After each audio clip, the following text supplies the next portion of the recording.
If you don't control your energy, you don't control your life. I've trained professionals for over 20 years, thousands of hours in rooms full of sales teams, managers, and executives. And I can tell you this with certainty. The number one skill that separates top performers from everyone else isn't intelligence. It isn't talent. It isn't even strategy. It's emotional regulation. And in the next few minutes, I am going to show you the fastest way to change your energy, not over months and not through therapy for 10 years, but in minutes. And if you learn to apply this, you'll control the room instead of being controlled by it. Every room I go into has a vibe. You felt it. You walk into it and automatically it feels off. It feels heavy and it can put you on the defensive. There's an energy in there. And every individual also has a vibe. They all have a baseline, an emotional set point. And most people live at their baseline unconsciously. They wake up with the same thoughts, they react the same way, and they carry the same emotional weight day after day. They rehearse the same resentments. Neuroscience shows us that most of our thoughts repeat daily. That means that most people are not consciously choosing their state. They're recycling it, and recycled emotion is heavy. The fastest way to lower your frequency, if you want to use that word, is to carry unresolved resentments, old frustrations, a petty grievance, or a charge from your past that you've never actually processed. It sits there quietly in the nervous system. When something triggers it, even slightly, your tone changes, your face tightens, and your posture shifts. Your breath gets shallow. You might not even notice it, but everyone else does because energy is contagious. In every room I've ever trained in, the person with the most regulated nervous system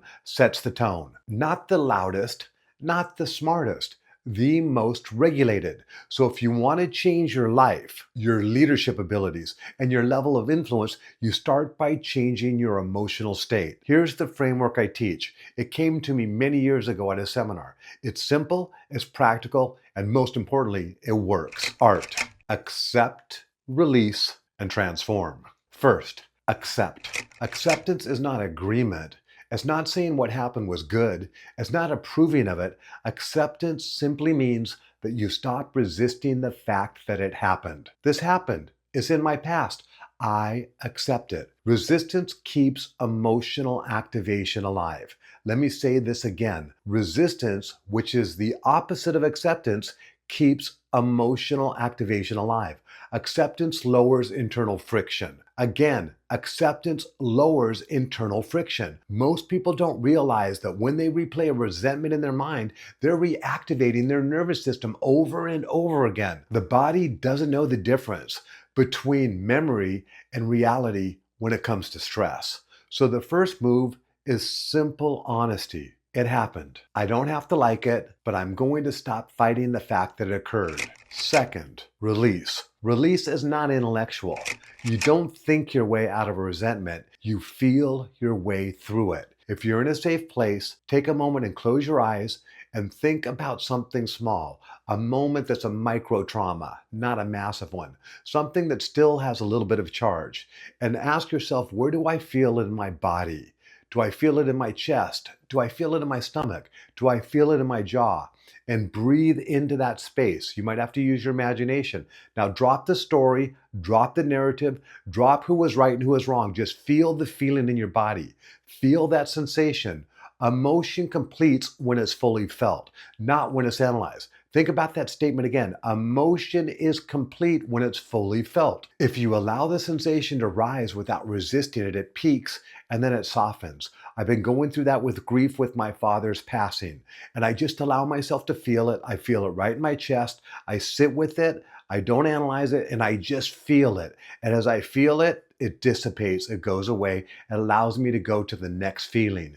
Feeling is a skill, and you want to learn to accept them, to release them. That's release, and then comes transform. This is where you choose identity, an identity upgrade.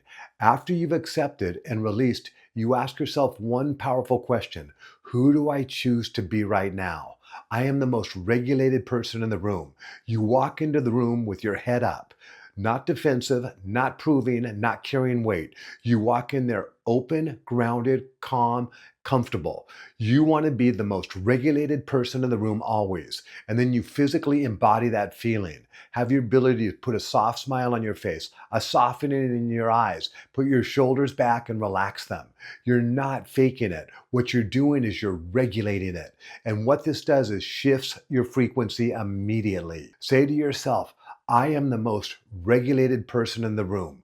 This will change your life. This is going to give you an advantage against everybody else. I'll give you a quick example from my own life. There was a period where I was carrying a resentment towards someone that I work with. I felt that it was justified. I felt that it was right. I replayed the conversation in my head. I had arguments with them that never actually happened. And every time I walked into the environment, I thought I was neutral, but I wasn't. My body was tight, my tone was sharp, and my perspective was definitely biased negative. One day I realized this isn't about them anymore. It's about the weight that I'm choosing to carry. So I did exactly what I'm describing to you. I accepted that it had happened. I stopped resisting the memory. I felt the frustration in my body without rehearsing the story.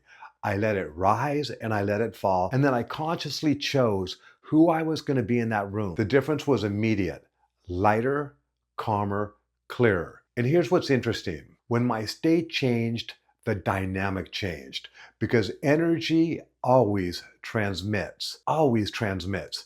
In a world where machines are replacing tasks, your edge is not just your knowledge, it's presence, it's regulation, and it's adaptability under pressure. Emotional regulation is not soft, it's a competitive advantage. And if you don't change your state, you don't change your outcome. So here's the challenge. Before your next meeting, before your next difficult conversation, before you walk into your next room, ask yourself this: what am I still carrying? And accept it, release it, and transform into who you choose to be. Energy first, strategy second. If this resonated with you and you want more practical tools on emotional strength, adaptability, and staying valuable in a rapidly changing world, please subscribe. This channel is for you.